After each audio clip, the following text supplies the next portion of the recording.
Pain travels through families until somebody decides to stop it and to feel the pain.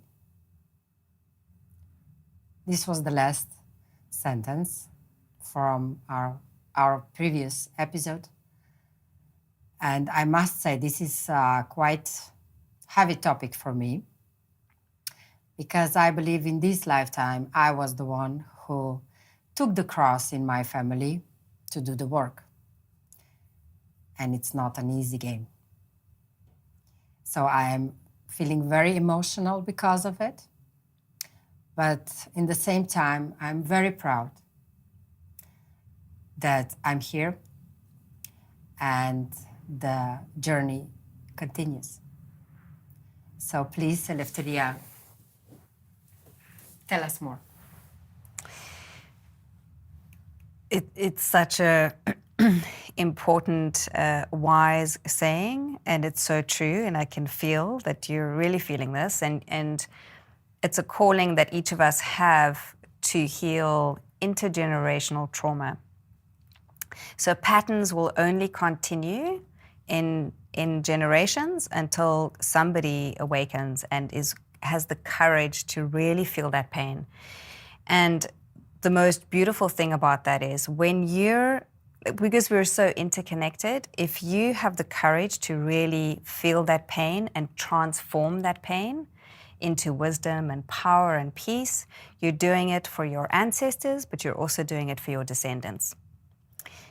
And there's a lot of indigenous and ancient wisdom that also talks about the 7 generations. Yeah. And I'd like to invite us to think about every choice that we make for the next 7 generations. So whatever you choose to do in this moment, think about the next 7 generations, how it'll impact them on this planet, this beautiful, living, breathing planet we live on. And also, what are we teaching the next generations? Oh, yeah. How many people do you know think about like that, this way, as you were saying? I mean, to think 7 generations. Yeah. We're not taught to think that far ahead. But a lot of indigenous tribes who live really closely with the land think that way. And so when you cut one tree down, you plant 10 because you want your great-great-great-great-great-grandchildren to sit underneath that tree or to eat the fruit from that tree. And so if we can live in harmony with nature in this way, we're helping her and she helps us. She doesn't need us, we need her, to keep the ecosystem in balance. But it's also about the ecosystem of our families. So circling back to this pain, when we can stop and really, really feel it, and start working with what it is, we start unpacking where it all comes from.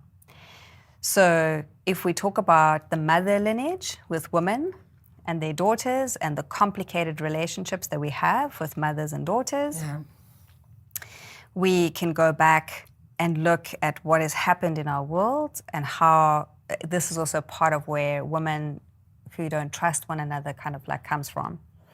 So when our grandmothers or great-grandmothers grew up in a hyper kind of like masculine world where perhaps they didn't have so many choices in terms of career, or there was only one role defined for you. You couldn't express your emotions. You had to do everything for everybody. The belief was that you had to sacrifice yourself for the family. This is kind of where we come from, and that's a lot of pain.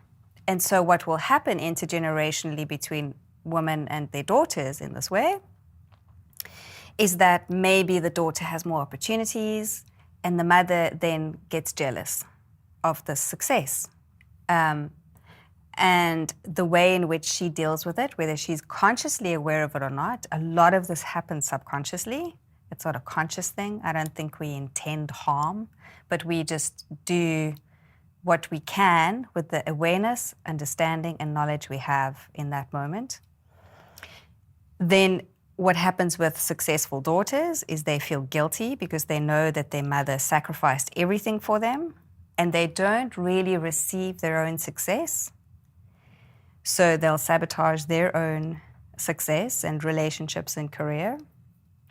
And I think what also contributed to this is in older times, let's say, we used to have initiations, rites of passage in our cultures. Okay. So when a young girl started her menses or period, this was an initiation. She was moving from the maiden into early womanhood, and then she'd become a mother maybe, or in different ways initiate into motherhood, and then later initiate into being a wise woman. Because we don't have these initiations anymore, what happens is conflict breaks out between the mother and the daughter, and the only way the daughter can find her own path to become her own woman is to go into conflict with her mother. Mm-hmm. Right? Okay. Let's say this one more time. Yeah. Please, very loud. Yes. So if we have initiations where we're honoring the different stages of our development, and we welcome that, and in a way, if we're honoring that, we're giving our daughters permission to, you no longer need to be in my shadow. Now it's time for you to make your own mistakes. You find your own way. If you decide to date the bad boy, this is your path. You need to learn from this. But I support you and I love you unconditionally. Younger daughters have the permission to become women, their own essence and their own unique expression of the divine feminine. If we don't do this, because today what we do is we go into helicopter parenting, and if we don't do this, then the only way that daughter can break away is through conflict. Okay. And then we're carrying on this pain from past generations. Yeah. If conflict happens and it continues, then the daughter is taking the conflict, or the mother? Both. Both of them. Both. Okay. Yeah. And so if we can bring back this beautiful ritual of like initiation for our daughters and our sons at different stages where they're at. Initiation means you're moving from one role or one archetype in your life into the next, and with the next comes more responsibilities. Yes. Right? Okay. So you're now in young adulthood, and that comes with more responsibilities. And so I'm going to allow you to have these responsibilities. So you're giving some wisdom away, and you're allowing freedom for them to experience, these things, which is difficult, right, as parents, to see. It's painful to see your children struggle. This is one of the biggest pain that you can feel, is something with your child that you have. Absolutely, right? So, yes, and myth and story, I'm fascinated by myth and story because there's so much wisdom that was left to us by our ancestors through myth and story. We're also a social species that really connect with storytelling. We learn from it. Even our neurobiology responds to it. If we hear a story where somebody goes through really, really a lot of struggle, and then they make a breakthrough and they have this amazing outcome, something that was unexpected, but it's good, our brains actually produce oxytocin, which is the bonding hormone. So our biology is designed for story. It depends on what stories we listen to, what stories we tell ourselves, how we tell those stories, and how we engage with those stories. So the myth of Demeter and Persephone really talks about this mother-daughter journey. Okay. And the pain around it. And these two archetypes and their journeys in this initiation of Persephone moving from being a maiden into her own role as becoming a woman. Okay.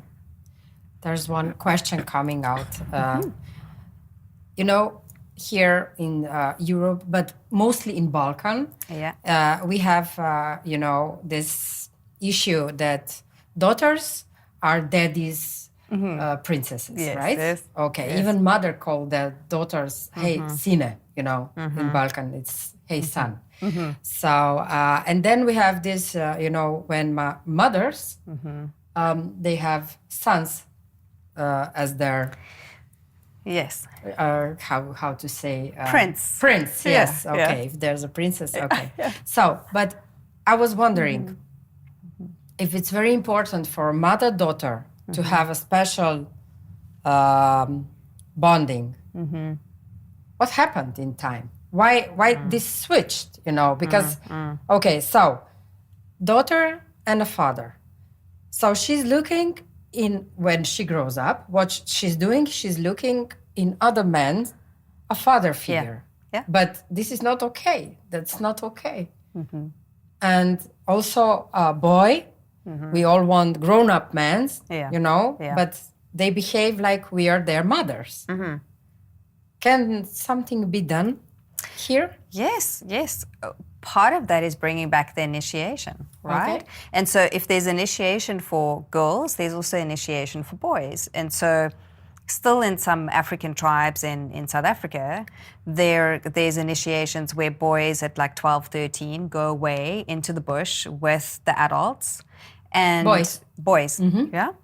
And they have almost like a vision quest where they're out in nature with lions and, they camp and they're there. And there's different initiations that happen for them to now become men and take on the responsibilities of being a man. And so if we have that, this really helps us to embody the next level of our development. And so what has happened with that in the past is that because women had this breakdown where they don't trust one another, and a lot of that, I believe, comes from experiences like the witch trials. Remember that when let's say, the persecutors used to come into a village, they would take the first woman and say, you're a witch and you're going to die unless you point out another witch, right? Yes. And so that stays in our psyche through generations. It gets passed down. We teach. So that's the way women betrayed one another in a way.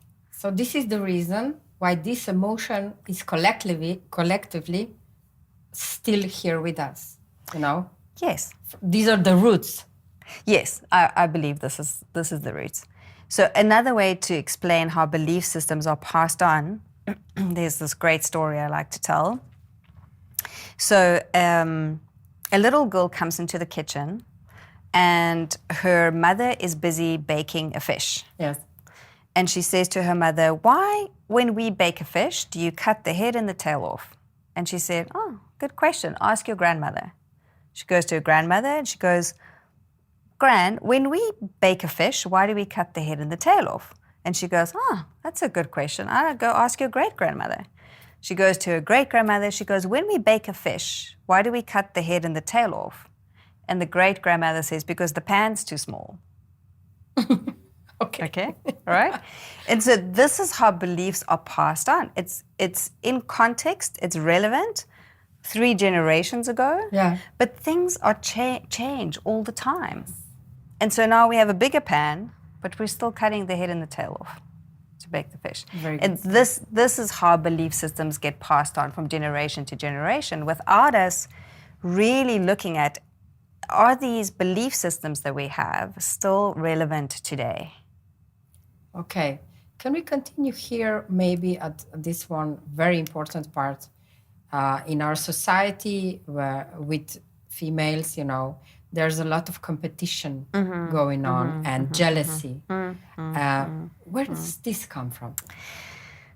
Yes. Which grandmother should I ask? Yes. So, yeah, I think this is a big philosophical question, right? Is competition innately a human trait, right? And I have an opinion about that. I'm sure we could, I debate with lots of people about it. But the competition starts, men and women, firstly, compete very differently, right? Yes. So men have also grown up in an environment where competition is pretty natural and normal, and they compete, and it's not a problem. Women have been taught in a way that if we compete, there isn't enough resources. So if you have, I don't have. There's not enough to go around. And so they compete in a very, very vicious way, in a way. So if I want something and you want it as well, I need to cut you down, right? Okay. That's the scarcity consciousness that we have. So this is from fear, point Fear. of the fear, Fear. of losing something that you got. Yes. Okay. Yes. And also then envy, right? We have this emotion of envy. Unfortunately, a lot of You envy see this around. a lot with women. Again, here's this emotion. But every emotion has got a great lesson and wisdom for us. So if we feel emotion, firstly identify what I'm feeling is envy. I'm feeling envious about this thing that I'm seeing somebody else has or is doing.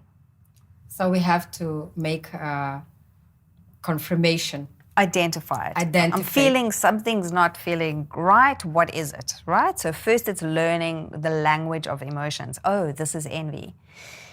If you don't feel that envy, and You don't want to. Usually you don't it's want on to. me. Yeah. No. Yeah. I'm not doing this or judging. Oh, no. Exactly. Okay, Right? so when you're in this state saying no, Yeah. okay, remind yourself to say yes, because you felt it. So it is there, it did came, and we can solve the problem like, Yeah. And you welcome that emotion. welcome. You're welcome. And you say, okay, envy, you're here. Thank you for showing up. Okay. I know that you're here to teach me something. This is just beautiful how you transform something so heavy in such a lightness. Thank you. Please continue. So you're here to teach me something, and I'm open to receive and to listen. And then you really listen. So here's a practical example. Okay. So a good couple of years ago, I developed a card deck called Feminine Wisdom, and it's a transformational deck more than you tell your future. It's not an oracle card deck, but to work with your own personal development. And I have a really good friend, and she's a coach as well. And luckily for me, we have an honest, transparent relationship. It's a wonderful relationship. And we meet for coffee, and I show her my card deck. And she says to me, wow, and she looks at the book and the model that I developed, and she goes, this is amazing. And then she has the courage, because we have a trust-based relationship, to say to me, I feel really envious. And now we can have an open conversation about it. Hallelujah. Right? That would and be I'm beautiful. like, what? You feel envious about my card deck? I think she's amazing. I think her work is incredible. And I'm really amazed that she's actually even feeling envious about this thing that I created. So it's a compliment to me, first of all. I'm like, wow, you're feeling envious. And then we talk about why she's feeling envious. And I said to her, I know you don't want to make a card deck. This is not about the card deck. What is it about? Because envy tells us we're seeing something in somebody else that is something in us that is unexpressed. Unexpressed. Okay. It's a song your heart wants to sing. And maybe you haven't had the courage to do it, or everything, the timing isn't right. So we're having this discussion now about what is it in you that needs to be born, that needs to be expressed. And we came to the conclusion that it was the model of the card set. And so she really wanted to develop her own coaching model. Okay. And that's what it was about. So if we didn't have that conversation, what happens is this. She leaves the coffee and goes to 10 other women and say, oh, have you seen Eleftheria's card deck? Yes, 10 other women. Yeah. Yes, okay. Because she's still not resolved with this feeling that she's had. So if we can really have an honest and open, heart-centered conversation around it, we both become closer and more connected. And now envy turns into inspiration. This is just magic. So this is the witchcraft, right? How you transform something so heavy for somebody. But of course, it depends how you perceive this emotion, you know. It could be so soft, as you're saying, and I'm really grateful I can learn from you. Thank you from my heart, really. Because in my life, I have had many experiences with different women and different stages, different, let's say, different situations. And I suffered a lot. Every woman that went out of my life somehow, I really suffered. And I didn't want to suffer. Oh boy, I tell you, I didn't want to suffer. Because, you know, I was like, but, you know this logic. Okay, some friendship lasts forever, some don't. But, you know, this is just a cliche. You love the person. Of course. You know? You like this person and you have time that you spend together, you know? And then suddenly something happens. And I think the worst part was that we haven't had chances sometimes to sit down and resolve and it. to be so honest with each other. So tell me, what's, you know, just, but sometimes, I don't know. Yes. Some things go differently, right? Yeah. And I think, again, this is where we can really bring compassion and love to that experience. There's a great teacher called Carolyn Mace, and her analogy for explaining this is really great, and I love using her analogy. So she talks about different levels of awareness and consciousness in terms of, imagine an apartment building, and some people are on the first floor, some people on the second floor, third floor, and then you get the penthouse at the top. And people on the first floor look out their window and they see a fence, right? People on the second floor see just beyond the fence, there's a little hill. People, you know, on the third floor, they see like a hill and maybe a little bit of forest. The person in the penthouse sees the fence, the hill, the forest, and the ocean. Now, if you're in the penthouse and you speak to somebody on the first floor and you say, "Isn't the ocean beautiful?" They go, "What ocean? There's a fence. What are you talking about?" So we have to also accept the fact that people are at different levels of awareness, and people can only meet you where they're at. If they're seeing the fence, they're seeing the fence. That's their reality. We can invite them up to the second floor, right? Yeah. And as you go up, the rent gets higher. Okay? And the cost of the rent is that sometimes you may find that you've had a really, really good friendship, and then one day you are having a coffee and you realize, wow, coffee's not good for me. Like, I don't think I can drink coffee anymore. And the other person says to you, "But what are you talking about? We have coffee every Friday." Well, like, what's? There's nothing wrong with coffee. What are you judging me now? Because and all that's happened is you've had this awakening, and they're kind of not there yet, and you may be moving to the next level, and it means that they have free will and they can stay at that place, or maybe at some later time they join you. Yeah, that's kind of the journey of life. So this is just a journey of life, as you say. This is a journey of life. Also with friendships and everyone. But it's so hard, you know, when you love somebody and you want them to feel this view, you know, that you see. Yes, yes. And for me, this was one of the toughest things I had to learn to let go. Yes, yes. Oh.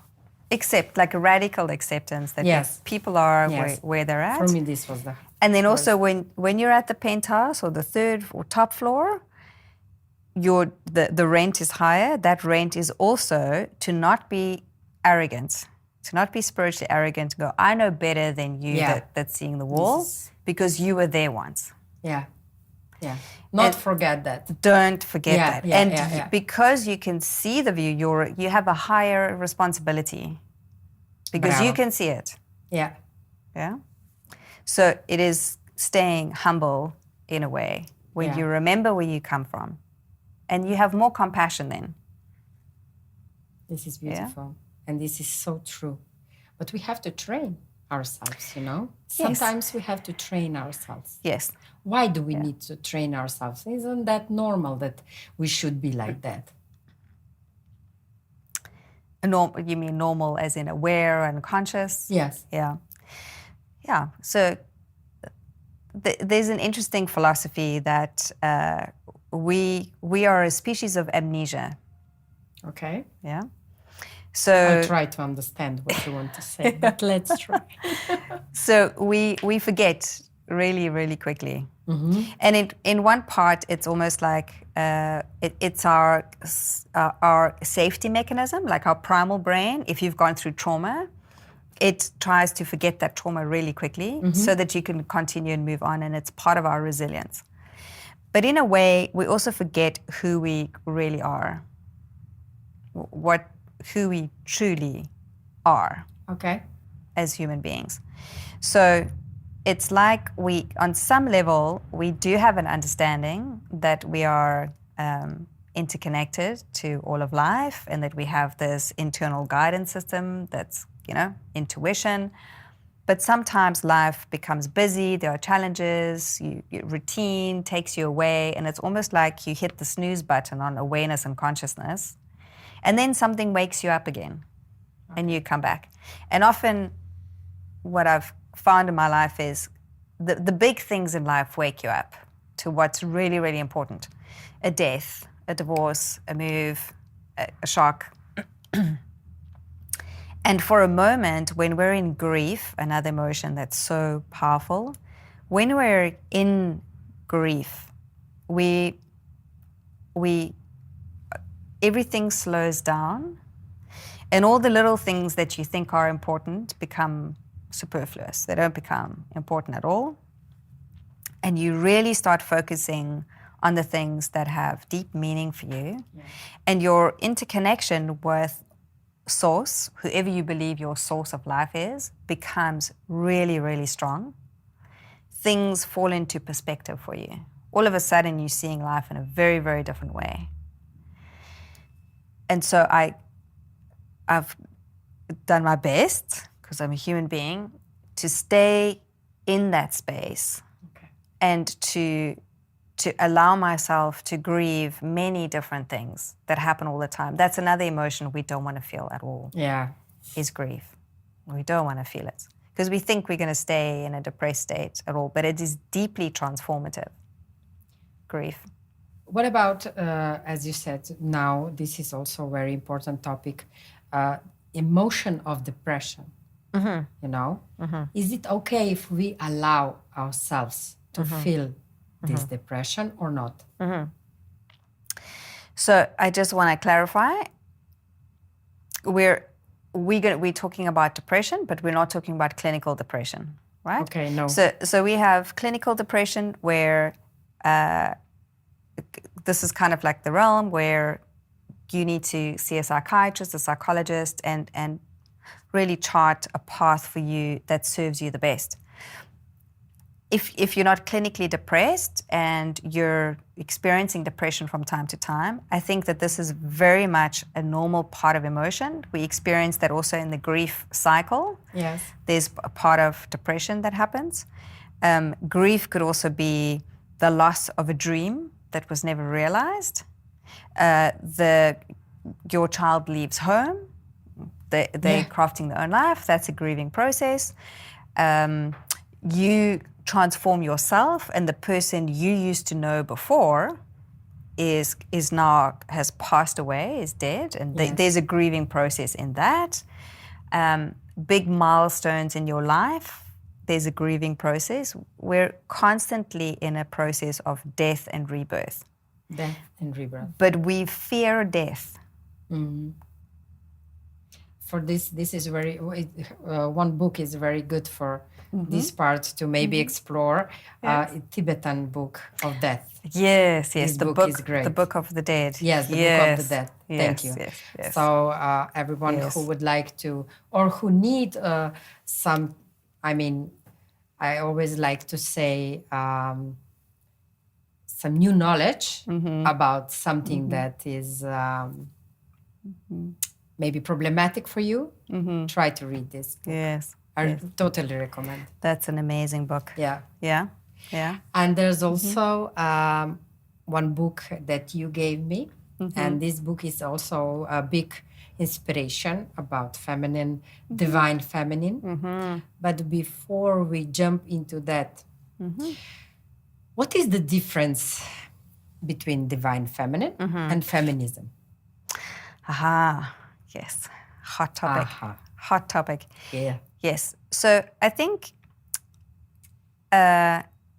when the first wave of feminism started, I think we're on the fourth wave or so, it was all about, feminism used to stand for equality.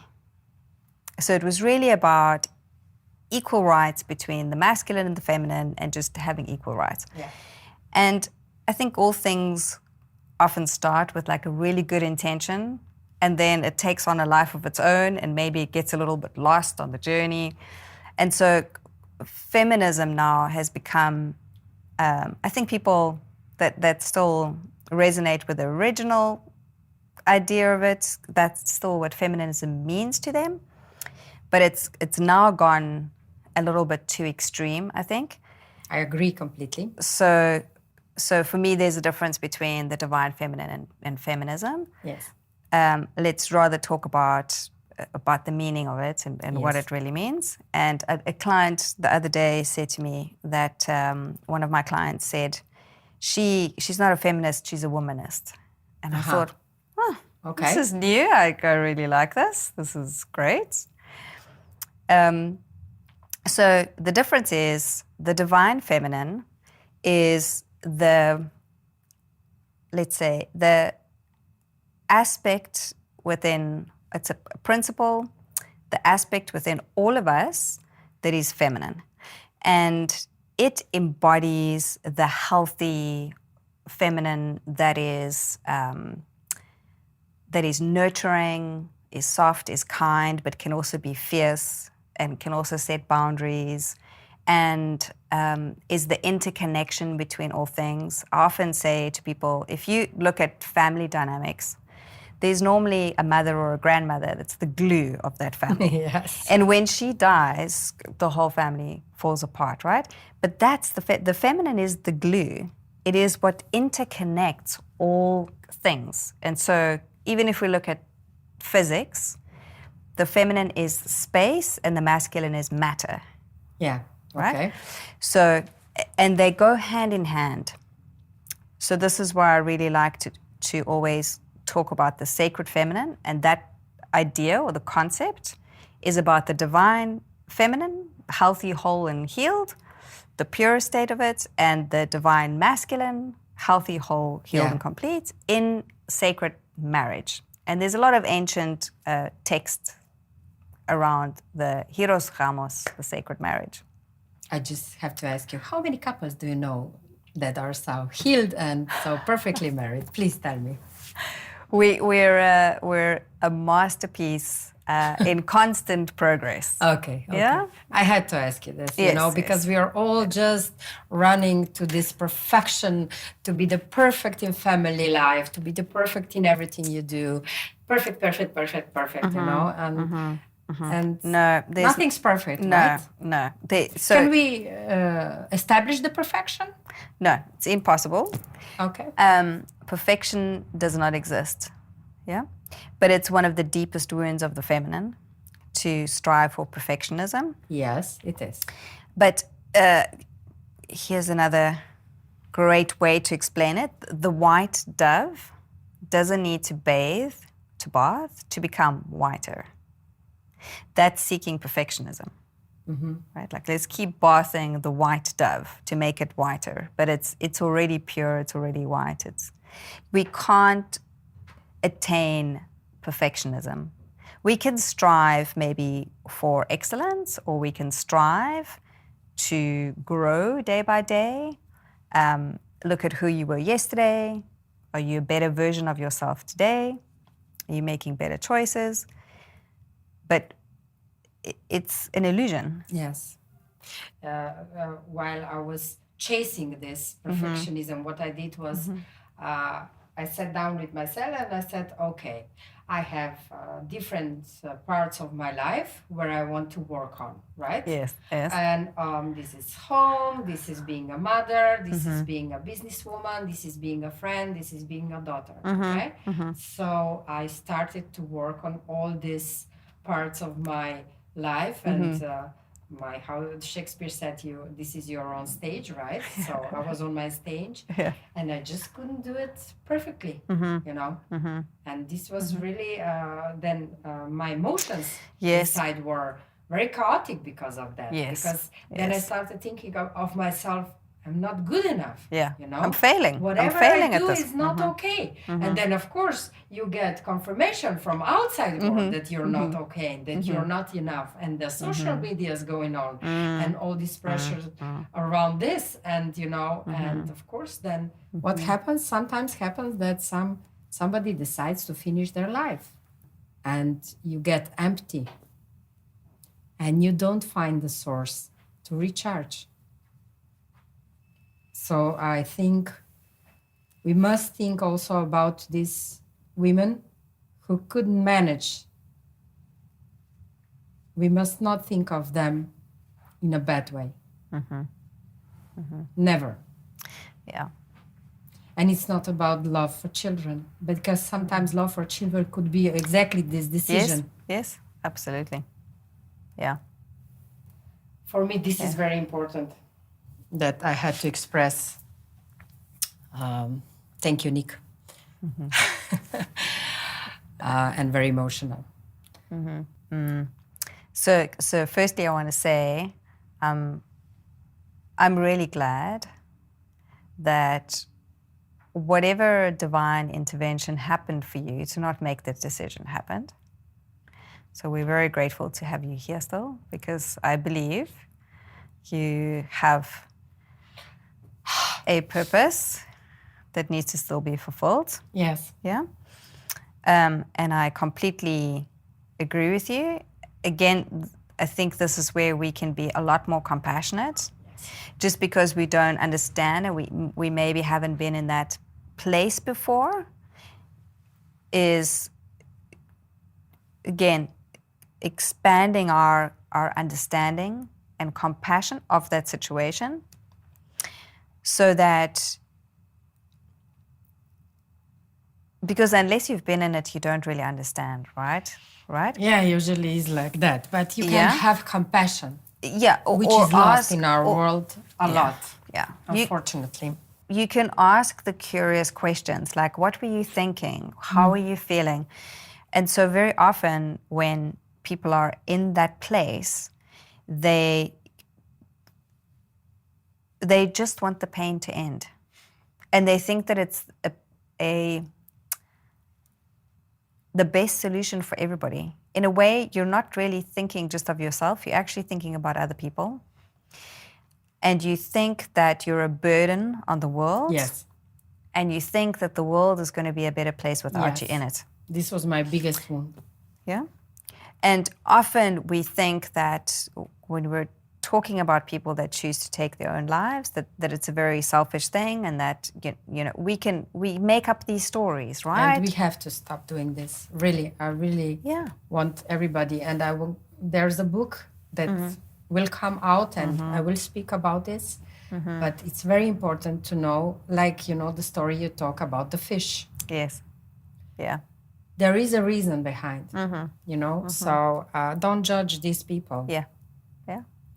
And it was also their mission on the earth, maybe to do something like that, because people who stayed around these people, around this situation that happened to a family, there's a lesson for everyone there. Yeah. There's a growing space. But okay, let's not go too deep in this. Thank you for hearing me out now. Yeah. You're welcome. And now I'm going to tell you one funny story what I did after that, because I need a break for myself. Okay, after this light came through my whole body, Yeah. and I felt connected completely to the source. I mean, I believe this was God's work. And compassion that I felt in my heart, you know, when they say Jesus Christ did that for us, I think at that moment I felt that. And it was just a beautiful feeling that I would say everyone to experience, you know. And okay, so I'm a little bit emotional. I'm grateful for the opportunity. I'm still here. So we are doing something very beautiful. Maybe I'm going to need my Sabina just with the, you know. Yeah, just bring me some napkin or something. Sorry. Okay, but in between. After my rebirth, okay, then I said, okay, so what should I do now? This cannot be like this anymore. I am the empath. I have all the feelings in this world, not just for me, but for everybody around. But if I want to stay alive and to survive, then that means that I have to be taking care of my emotions, to balance them. Nobody can do this for me, right? And I have to stop attracting other people's ideas, thoughts, and energies, okay? So at that time, there were 3 people in my life that were very important, connected to my personal life. I will not name their names because they are still around. But I set them at the one table. They didn't know that they will meet each other. And I confronted them with their own feelings and anger that was transmitted to me from 3 people. Because they couldn't talk to each other, but they were very important because my children are, you know, important to all of us and everything. And I said, from this day on, I give this garbage to you, and I don't want anything or any bad thoughts near my kids anymore. If you can't handle it, you are not in my life anymore. So from that moment, a lot of things changed. But I needed, let's say, 2 years. 2 years, not 1 month, you know. Usually when you go through your big breakthrough, people want next day to be okay. Yeah. I had to sit down with these emotions for 2 years. Yeah. I need to say this loud because I think a lot of people are going maybe through some similar emotional struggles in different parts of their lives. But sometimes you need 2 years. Sometimes you need, I don't know how much, but however much is needed. Yeah. Just don't stop believing. And don't lose faith. Never lose faith. And this was my biggest breakthrough. And a lot of good affirmation that I had through goddesses, which we will talk about, helped me. But the biggest help I got was through praying. And I couldn't believe until I started doing that. Yeah. You know?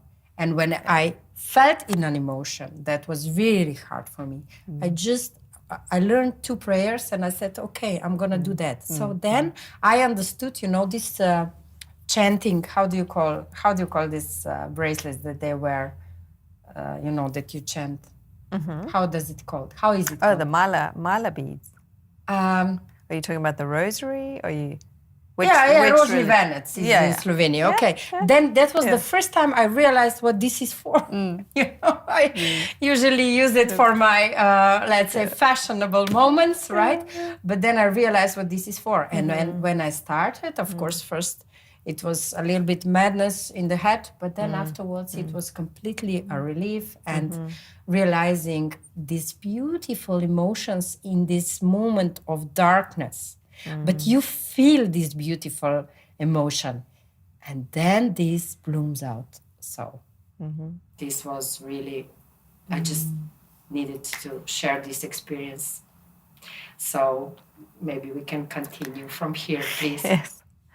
Thank you. Thank you for sharing that. I think it's also, in a way, mental health is like a taboo topic that we don't discuss openly enough. And I think it's something we need to talk about more. And the more we hear about experiences like yours, the more we learn from one another, and the more maybe we inspire somebody to just know, to have faith, and what tools worked for you. Different things work for different people, but at least if you have one tool that you can try and start with, you've got a pathway like forward for yourself. I think another thing that you said was really, really powerful is that when you start this transformation journey, we want, we're in a world where we have instant results, instant gratification. Instant solutions. Life and nature does not work that way. No. And another part of the feminine principle is that the feminine really trusts the mystery. There's no control in this, right? Is that she really trusts the unfoldment of life without knowing what the next step is going to be. And that's what you need to do in that moment. You don't know if it's going to be 2 weeks, 2 months, 2 years, but it's trusting the process of life and completing that full journey. So it's that, and that's scary because it's the unknown. Yes. But the more you learn how to navigate the unknown, the more you build up resilience. And that's the story of Persephone, is that she's the guide, the archetype of Persephone within all of us, is she's the guide through the underworld, through uncertainty, through the darkness, and the more you can do that and return to the light with newfound wisdom, new insights, the next time it comes around, you're like, I know, I have the light within me, I can guide myself through this again. Yeah. So here comes then the goddess that, they say she's a fighter, that she fights these shadows and she's not afraid to walk with them. So this is something, it's not just that you read, it's really here with us. Yes. And, when I had experience to understand Kali and Maat, these two goddesses that came on my road, of course, I didn't know and understand what that was or what that means. And then I remember the moment I was sitting with one lady that works in our world, or maybe better in your world. And she said to me, what's wrong with you? What's with this Kali? Do you know what Kali means? Do you know, and she attacked me somehow, And of course, when she attacked me, then I said, okay, now I need to do this, this little child in me. I need to. Then this is not a game. Again, I have to. I would love to share the message with the world also through this, that this is not a game. When you decide to change your name, and when you decide that you would like to have some goddess's name or whatever that is connected to some kind of spirituality and numerology, this is very, very important. Do the homework. Don't play with that. Yes. Don't play with that. This is not a game. It's very, very serious. So if you think about doing the change, do the homework. Do you agree? Yes, absolutely. I think language and names, especially, a lot of sacred names have got a lot of power. Yes. So we can use words and language to either heal somebody or hurt somebody. For example, the goddess names that are out there personify certain aspects and characteristics and archetypes that's within all of us. And if you're not ready for that archetype, for example, Kalima, then your journey is going to be very interesting. Yeah? Very, very buffy, or how do you say, Yeah, bumpy ride. Yes, bumpy ride. Not a smooth ride. Yeah, no. It'll be powerful, but it'll be an adventure. But you have to survive first, right? Yeah. Yeah. So sorry for this interruption, but our story this time was too long. So we decided to stop, and we're going to make it in 2 parts. So stay tuned, and next episode is coming up soon.